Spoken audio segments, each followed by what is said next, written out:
Yan ah! Talagang may GMA Gala fever pa, mga kapuso natin. True. It was the most spectacular event of the year. Tama. At present dyan ang mga Kapuso star personalities at pati na rin ang GMA executives. Yes! Siyempre, present din po ang UH Barkada dyan. Look at it! Yan, marami pa naganap behind the scenes. At ang UH hostmate nating si Josh Ford may UH All Access Pass sa GMA Gala. Narito po at panoorin natin.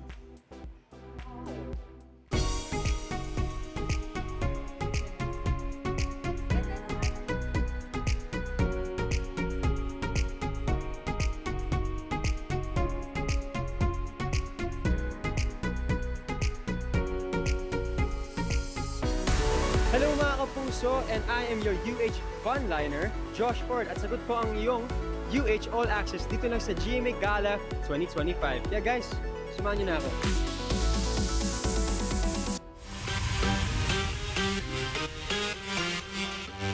GMA Gala 2025 is really one for the books. Dahil nagsama-sama ang biggest and brightest stars for one unforgettable night para i-celebrate ang 75th anniversary ng Kapuso Network. Present din ang unang Hirit Barkada para makiparty sa ating mga fellow Kapuso stars. At syempre, everyone looks so dazzling sa kanilang very glam and fab couture pieces while strutting their way to the blue carpet ng GMA Gala 2025. Syempre kasama ko ni mga housemates and sanay kami hindi kumain ng marami pero dito syempre sa gala, we have wonderful, fantastic food. Kaya guys, interviewin natin yung mom ko dito. Mom! Kumain na po ba kayo? Actually, hindi pa. So, I'm hungry. Actually, yun nga yung topic namin eh. Pero mukhang masarap naman yan eh. Yes, super. Actually, nakakatatlong appetizer na kami, Joshi. Sino yung prinsesa ang katabi mo? Fairy to, Fairy. Fairy. I'm Josh, by the way. Nice to meet you po.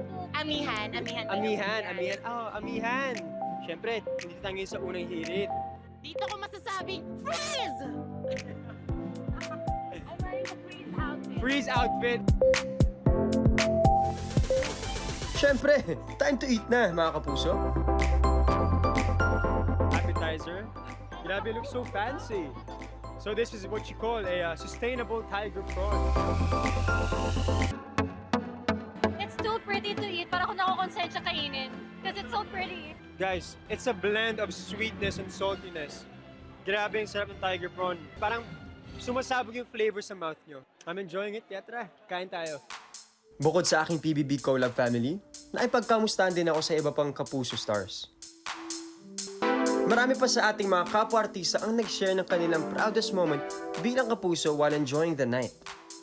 Kapag kumain po nasa labas ako, may mga nakikita ako mga Kapuso or pag may mall show, super priceless yung mga hindi nila lalo yung mga lola.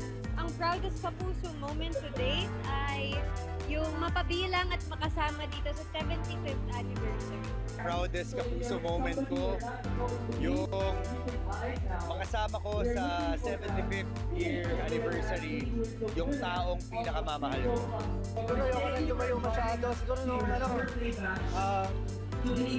last Metro Manila Film Festival, manalo yung Green Ball, siguro yun yung pinaka-proudest Kapuso moment.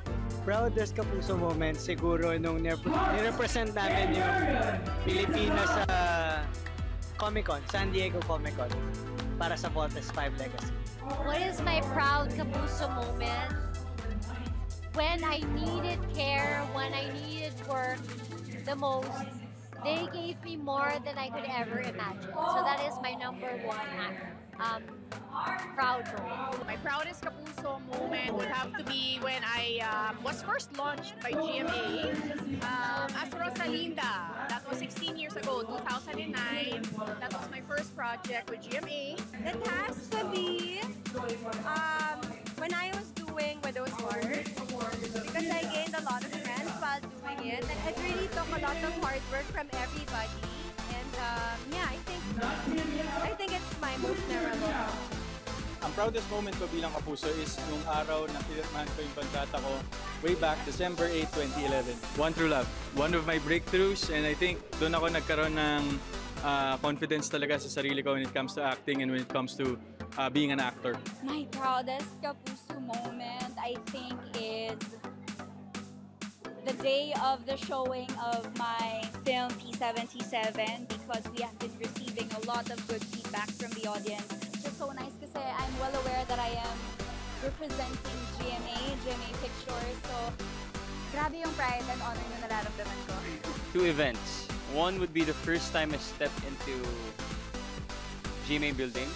Number 2 would be Maria Clara, definitely. That changed my life. Kinamusta rin natin ang unang hirit barkada sa kanilang tables. Saya! It's beautiful! It's wonderful. It's a great time for us to get together. Gabi naman, hindi umaga. Enjoying! Fabulous! As you can see, we scrub up nicely. Medyo naligo, nagbihis. How's the night so far? So far, the night's been really, really good. We're, seeing other people here, right, Mara? Of course. Night's been good. Yes, of course.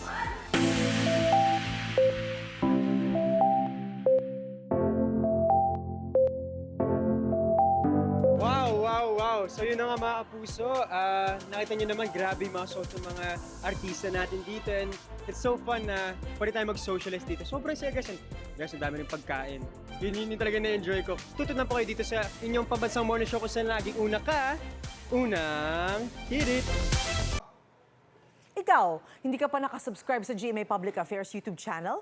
Bakit? Mag-subscribe ka na, dali na, para laging una ka sa mga latest kwento at balita. I-follow mo na rin ang official social media pages ng Unang Hirit. Salamat, Kapuso!